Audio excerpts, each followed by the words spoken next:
ভারত আমাদের সাথে যুদ্ধ কোনোদিন করবে না। যদি যুদ্ধ করার দুঃসাহস দেখায় তাহলে ভারতের কালো হাতকে ভেঙে দেব। 25 সালা গোলামি চুক্তির মাধ্যমে ভারত আমাদেরকে গোলাম বানিয়েছে। ভারত ফরাক্কাবাদে বাদ দিয়ে আমাদেরকে মরুভূমিতে পরিণত করেছে।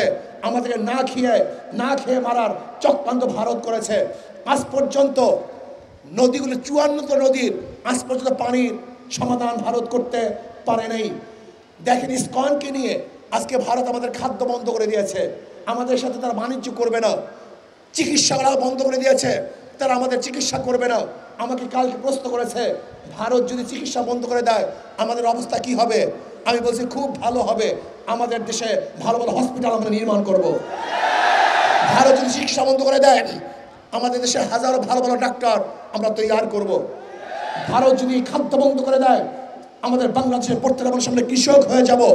আমি নিজেও কৃষক হয়ে যাব।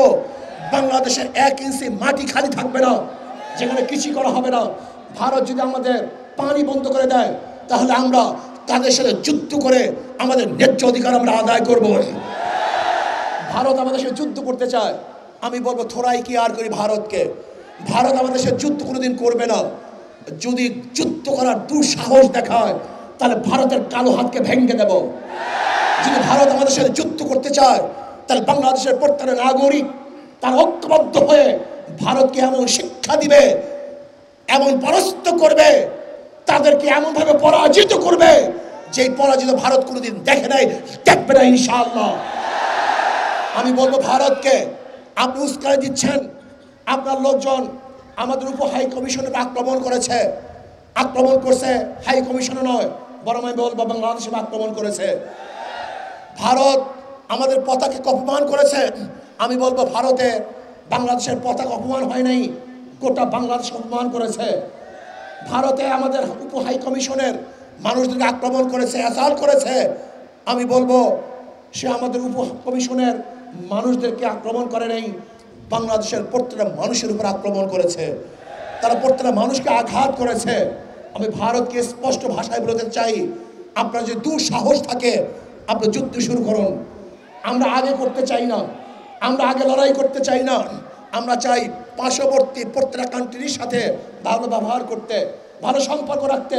কিন্তু কেউ যদি আমাদের আঙ্গুল তুলে ওই আঙ্গুল হাতে রাখা হবে না। কেউ যদি আমাদের চক্ষু তুলে ওই চক্ষু শরীরের মধ্যে থাকবে না। কেউ যদি আমাদের সাথে লড়তে আসে ওই পাওকে ভেঙে দেব ইনশাআল্লাহ। আমরা ভয় পাই না। বাংলাদেশের মানুষ কোনোদিন ভয় পায় নাই, কোনোদিন তারা পিছনে হটে নাই, হটবে না, বুক পাতবে, পিঠ দেখাবে না, রাজপথে রক্ত ঢেলে দিবে, কিন্তু কোনো অবস্থাতেই মাথা নত করবে না। বাঘ 1000 বছর না খেয়ে থাকলেও ঘাস খায় না। বাংলাদেশের মানুষ উপবাস থাকলেও ক্ষুধার্ত থাকলেও কারোর কাছে মাথা নত করে না।